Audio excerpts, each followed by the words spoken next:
India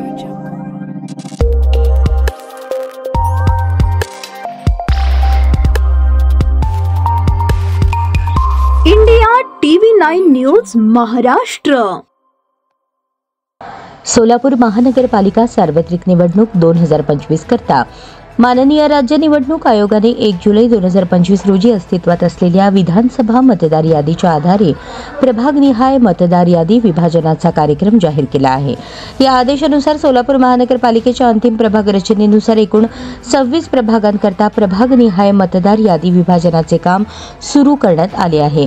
या कामकाजाच्या अनुषंगाने प्रत्येक प्रभागाकरता स्वतंत्र टीम नियुक्त करण्यात आली असून नियुक्त कर्मचाऱ्यांना आज सोलापूर महानगरपालिका काउन्सिल हॉल येथे मतदार यादी विभाजनासंदर्भात सविस्तर प्रशिक्षण देण्यात आले.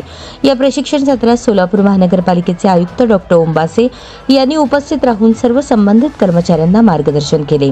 त्यांनी सांगितले की राज्य निवडणूक आयोगाच्या सूचनांनुसार मतदार यादी विभाजनाचे कार्य अचूकता, पारदर्शकता आणि वेळबद्धता या तत्वांवर आधारित असावे. प्रत्येक कर्मचाऱ्याने जबाबदारीने आणि प्रामाणिकपणे काम पार पाडावे असे निर्देश त्यांनी दिले. या कामासाठी नियुक्त टीमकडून प्रभागनिहाय घरोघरी जाऊन सर्वेक्षण करून प्रभागाच्या निश्चित हद्दीनुसार मतदारांची माहिती पडताळून पाहणी करण्यात येणार आहे.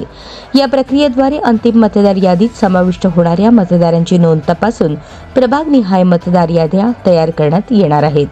बैठकीस अतिरिक्त आयुक्त संदीप कारंजे, उपायुक्त तैमूर मुलाणी, सहाय्यक आयुक्त गिरीश पंडित, सहाय्यक अभियंता रामचंद्र पेंटर तसेच निवडणूक विभागाचे अधिकारी आणि प्रशिक्षणार्थी उपस्थित होते.